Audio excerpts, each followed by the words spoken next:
तो आज के इस वीडियो में हम समझने वाले हैं formation and utilization of ketone bodies and ketoacidosis, जो कि लिपिड मेटाबॉलिज्म का एक बहुत इंपॉर्टेंट टॉपिक है। एग्जाम में लगभग लगभग पूछा ही जाता है और बहुत इजी टॉपिक भी है। बाकी के कंपैरिजन में तो बहुत इजी है ये टॉपिक। और इसका नोट्स मैंने अपलोड कर दिया है। देखिए, नोट्स और एक्सप्लेनेशन वीडियो मैं अलग अलग अब इसलिए बना रही हूँ क्योंकि किसी को केवल नोट्स चाहिए रहता है, किसी को फुल एक्सप्लेनेशन और नोट्स भी चाहिए।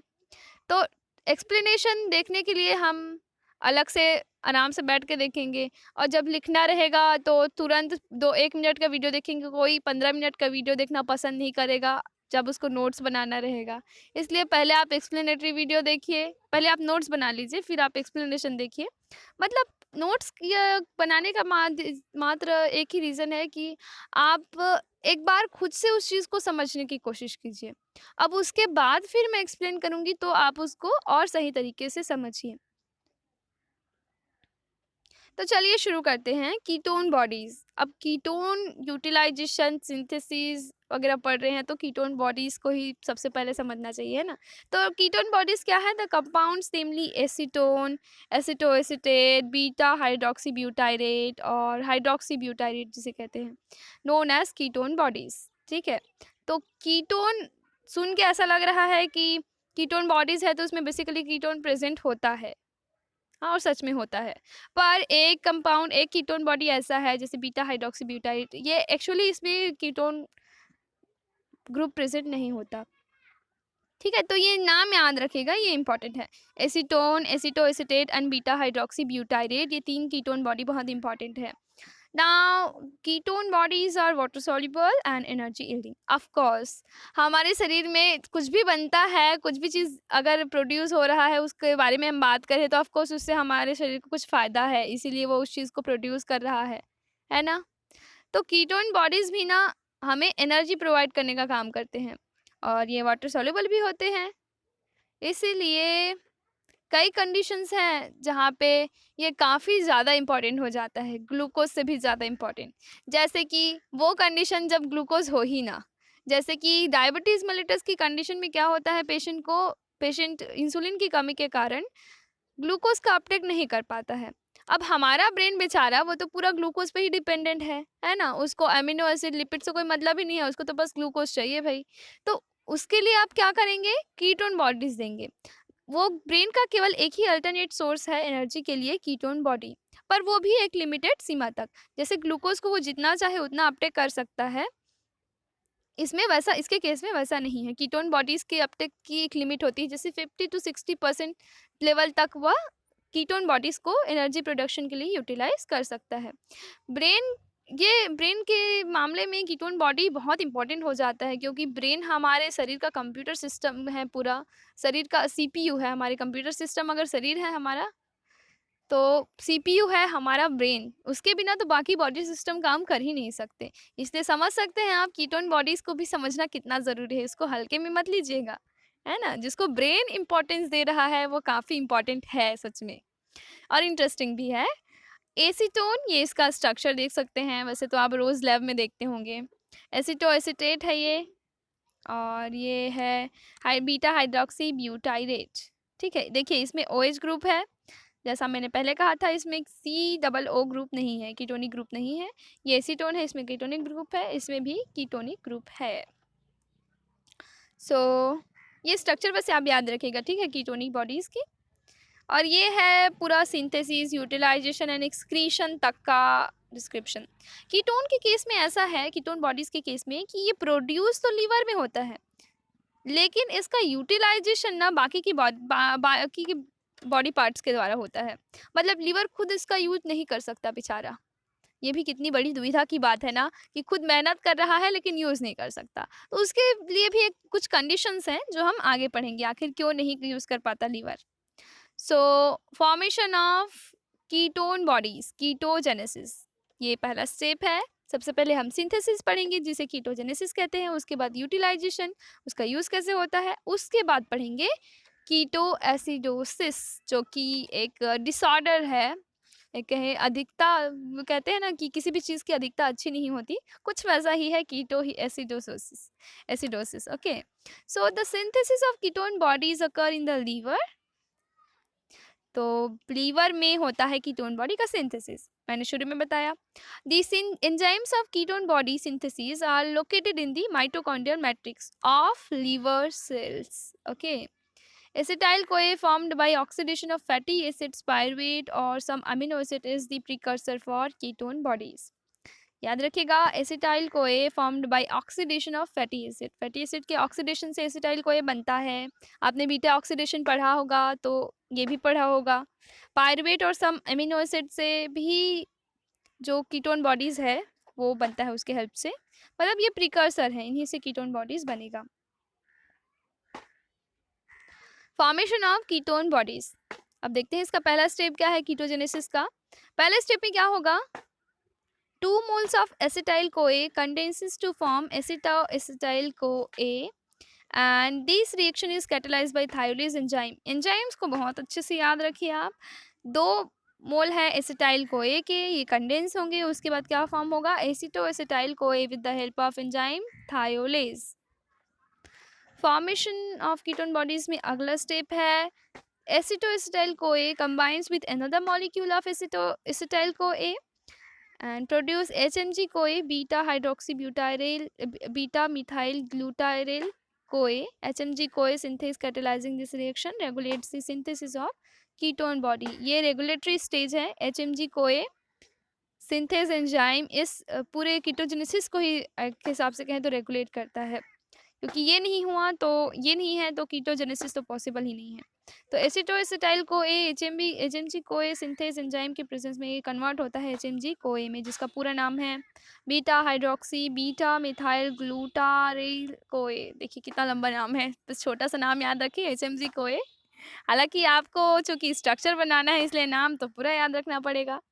तो थर्ड है HMG CoA lyase cleavage, HMG CoA to produce acetoacetate and acetyl CoA. अब ये एचएमजी कोए, अब मैं पूरा नाम नहीं लेने वाली, ठीक है, बहुत लंबा है। सो एचएमजी कोए कन्वर्ट होता है विद द किस में कन्वर्ट होगा, टूटेगा पहले तो एचएमजी कोए 2 पार्ट्स में टूटेगा, एक तो एसिटाइल कोए और एसिटो एसिटेट। तो एसिटाइल कोए रिलीज होगा, एसिटो एसिटेट ये है with the help of enzyme HMG कोए lies. So acetoacetate can undergo spontaneous decarboxylation to form acetone। Acetoacetate can be reduced by dehydrogenase to beta hydroxybutyrate। तो यहाँ पे एसिटोएसिटेट का फेट पता चलता है, अगर स्पॉन्टेनियस रिएक्शन हुआ तो स्पॉन्टेनियस डीकार्बोक्सिलेशन हुआ, मतलब लगा तो इसमें से कार्बन डाइऑक्साइड निकला इस मॉलिक्यूल से एसिटोएसिटेट से, देन ये एसीटोन में कन्वर्ट होगा और ये एसीटोन हमारे लंग्स के द्वारा एक्सेल कर दिया जाएगा। आपने सुना होगा कि डायबिटीज़ मेलिटस के पेशेंट्स जो होते हैं उनके ब्रीथ से फ्रूटी स्मेल आती है, फलों जैसी गंध, जो कि एसीटोन के कारण होती है। वो एसीटोन को एक्सेल करते हैं जो उनके शरीर में कीटोजेनेसिस की वजह से बन रहा है। अब इधर देखिए, अगर एसिटोएसिटेट को बीटा हाइड्रोक्सी ब्यूटाइरेट एंजाइम की प्रेजेंस में, हाइड्रोजनेज एंजाइम की प्रेजेंस में रिड्यूस कर दिया जाए तो उस कंडीशन में बनाएगा बीटा हाइड्रोक्सी ब्यूटाइरेट। यहाँ पे एनर्जी का प्रोडक्शन हो, एनर्जी का यूटिलाइजेशन हो रहा है, ठीक है। नहीं, एक्चुअली यहाँ पे केवल रिडक्शन ही हो रहा है। सो ये है पूरा रिएक्शन। हाँ, मैंने स्टेप बाय स्टेप बताया, क्योंकि अगर मैं शुरू में ये इतना बड़ा रिएक्शन बताती तो आप बिल्कुल इस टॉपिक को छोड़ के अब तक जा चुके होते, पर ये ऐसे स्टेप बाय स्टेप छोटे छोटे स्टेप भी पढ़ने से ना बहुत इजी हो जाता है। मैंने शुरू से बस यही फार्मूला यूज़ किया है पढ़ने के लिए ऐसे बड़ी बड़ी रिएक्शंस को, इसलिए आपके साथ भी इसी तरीके से शेयर करती हूँ। सो एसिटोएसिटाइल कोए क्या क्या हुआ, यहाँ से एसिटाइल कोए से कन्वर्ट हुआ एसीटोन और बीटा हाइड्रोक्सी ब्यूटेरेट में ना, तो ये पूरा प्रोसेस था।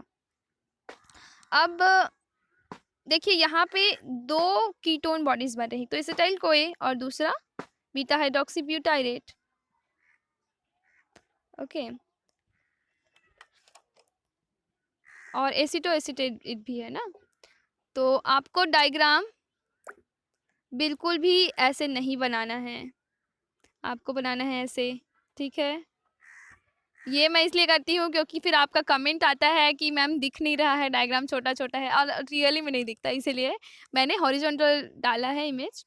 सो यूटिलाइजेशन ऑफ कीटोन बॉडीज, अब देखते हैं कीटोन बॉडीज बना तो लिए, अब इसका यूटिलाइजेशन कैसे होगा, कहाँ कहाँ पे होगा। The ketone bodies are being water soluble are easily transported from the liver to various tissues। हमें पता है कि हमारी बॉडी का तो ज़्यादातर हिस्सा वाटर है, मतलब जो चीज़ वाटर soluble है उसका ट्रांसपोर्ट इजीली हो सकता है। तो कीटोन बॉडी भी चूंकि वाटर soluble है इसलिए इसका ट्रांसपोर्ट भी बहुत इजीली हो सकता है। The two ketone bodies acetoacetate and beta hydroxybutyrate serve as important source of energy for the peripheral tissues। Peripheral tissue, अब ये वर्ड यूज हुआ है बायोकेमिस्ट्री में। जब भी आपको ये वर्ड मिले ना तो समझ लीजिएगा किसी सेंट्रल टिश्यू जिसकी बात हो रही है उसको छोड़ के आसपास के टिश्यू। मान लीजिए मैं बात कर रही हूँ जीआईटी की, गैस्ट्रो इंटेस्टाइनल ट्रैक्ट की, तो गैस्ट्रो इंटेस्टाइनल की बात कर रही हूँ तो उसके टिश्यूज को छोड़ के आसपास जो टिश्यूज हैं वो पेरिफेरल टिश्यूज हैं। So two ketone bodies acetoacetate and beta hydroxybutyrate serve as important source of energy for peripheral tissues such as skeletal muscle, cardiac muscle, renal cortex, etc. The tissues which lack mitochondria, however, cannot utilize ketone bodies। Jin tissues में mitochondria नहीं होती वे ketone bodies का utilisation नहीं कर सकते। जैसे कि इसका कोई एग्जांपल बता सकता है, कमेंट में ज़रूर बताइएगा। वैसे लास्ट में मैं इसका आंसर दे दूंगी, नहीं यहीं पे दे देती हूँ अगर लास्ट में भूल गई तो इसका आंसर है इरिथ्रोसाइट। इरिथ्रोसाइट पे माइटोकॉन्ड्रिया नहीं पाए जाते। The production of ketone bodies and their utilization become more significant when glucose is in short supply to the tissues, as observed in starvation, diabetes mellitus। So ketone bodies का production होता है इन्हीं conditions की वजह से, जैसे starvation, आपने भूख हड़ताल कर ली, या डायबिटीज़ मेलिटस। डायबिटीज़ मेलिटस और डायबिटीज़ इंसिपिडस में अंतर तो आपको पता है ना, नहीं पता होगा तो वैसे उसको कार्बोहाइड्रेट मेटाबॉलिज्म में अभी पढ़ने वाले हैं, पर फिर भी याद रखिएगा डायबिटीज़ मेलिटस इंसुलिन की कमी से होता है, डायबिटीज़ इंसिपिडस होता है एक हार्मोन की कमी से, एडीएच हार्मोन, ये इंसुलिन डिपेंडेंट डायबिटीज़ है। During prolonged starvation, ketone bodies are the major fuel source for the brain and other parts of CNS, Central Nervous System। Utilization हम कीटोन बॉडीज में रिएक्शन देखते हैं। देखिए आप, यूटिलाइजेशन ऐसे दाल चावल जैसे थोड़ी ना कोई खा लेगा, कीटोन बॉडीज है यानी केमिकल है, तो केमिकल तरीके से ही इसको देखना पड़ेगा, है ना। केमिकल रिएक्शन इसमें भी है, मतलब सिंथेसिस में तो केमिकल रिएक्शन पढ़े ही, अब यूटिलाइजेशन में भी आपको केमिकल रिएक्शन पढ़ना है, पर ये बहुत ईजी है, ठीक है। Beta hydroxybutyrate is first converted to acetoacetate, reversal of synthesis and metabolised. Acetoacetate is activated to acetoacetyl CoA by mitochondrial enzyme थायोफोरेज, जिसका नाम है पूरा सक्सिनाइल कोए एसिटोएसिटेट कोए ट्रांसफरेज। आप ध्यान में रख सकते हैं क्योंकि कई जगह यही लिखा मिलेगा आपको, और ये थायोफोरेज वर्ड कहीं भी मिलेगा नहीं तो फिर आप कंफ्यूज हो जाओगे, या कहीं पे ये वर्ड मिला तो आप कंफ्यूज हो जाओगे। इसलिए जब भी कभी एंजाइम का दो नाम दिया हो तो दोनों नाम आप याद रखा कीजिए। The coenzyme A is donated by succinyl CoA an intermediate in citric acid cycle. Citric acid cycle तो पढ़ा है ना, तो आपको पता होगा ये सक्सिनाइल कोए के बारे में। Thiophorase is absent in liver, और यही कारण है कि क्यों कीटोन बॉडीज का लीवर यूटिलाइजेशन नहीं कर पाता। Thiolase cleaves acetyl CoA to 2 moles of acetyl को ए।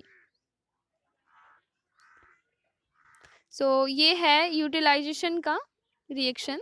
बीटा हाइड्रोक्सीब्यूटाइरेट है, ये बीटा हाइड्रोक्सीब्यूटाइरेट डिहाइड्रोजनेज एंजाइम के प्रेजेंट में कन्वर्ट हुआ एसिटोएसिटेट में।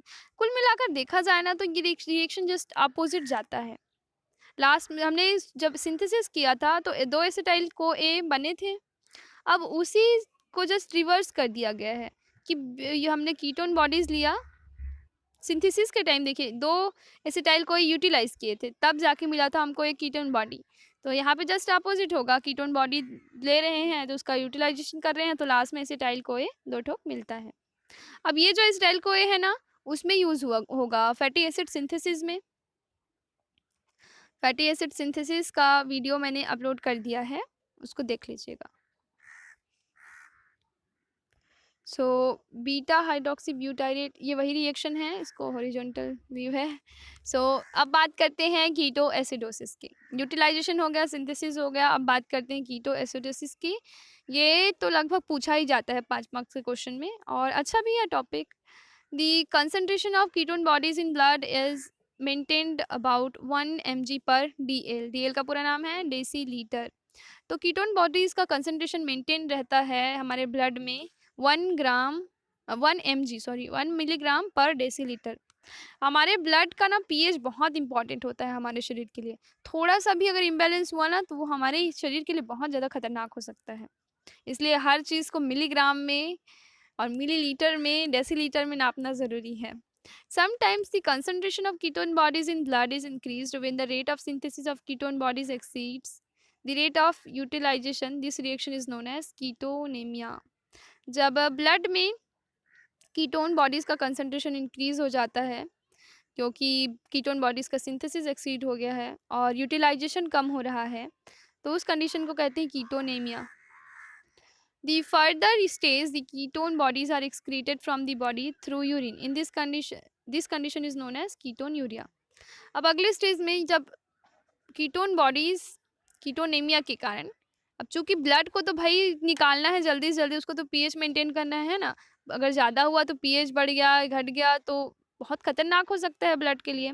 तो तुरंत क्या करेगा, किडनी के थ्रू फिल्टर करेगा और कीटोन बॉडीज फिर किडनी के थ्रू फिल्टर होकर यूरिन में जाके निकल जाएगी। तो इस कंडीशन को कहते हैं, मतलब कीटोन बॉडीज का यूरिन के थ्रू बाहर निकलना, ketonuria. These two stages are together known as ketosis. ये जो 2 स्टेज हैं एक साथ अगर कीटोनेमिया और कीटोन्यूरिया की कंडीशन दिखती है तो वो कीटोसिस कहलाता है।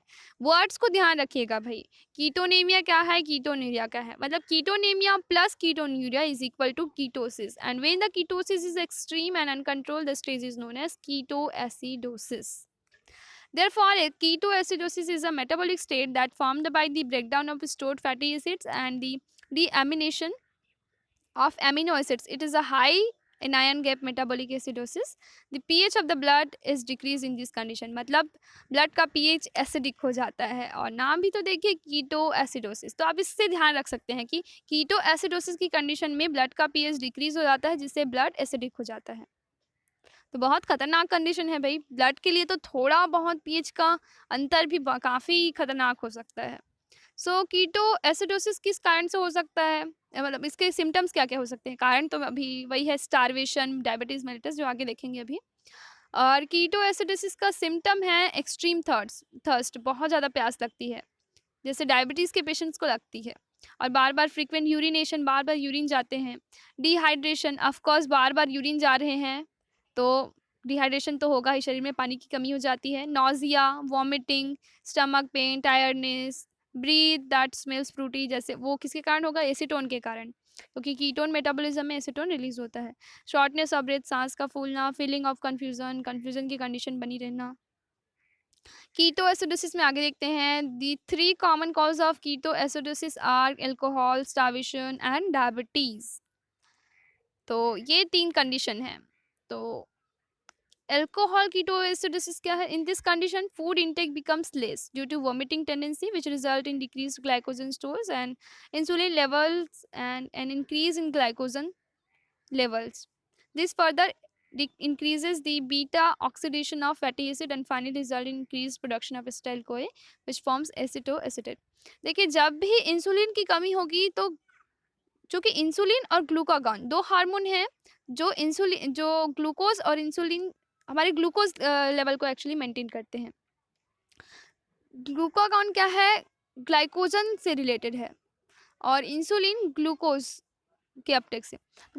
इंसुलिन के कारण ही जो हमारे सेल्स हैं ग्लूकोज का अपटेक कर पाती है। अब चूंकि इंसुलिन कम हो जाता है तो मतलब इंसुलिन की कमी है तो वो सेल्स जो है वो ग्लूकोज का अपटेक नहीं कर पा रही है, पर ग्लाइकोजन सिंथेसिस कंटिन्यूअसली चल रहा है।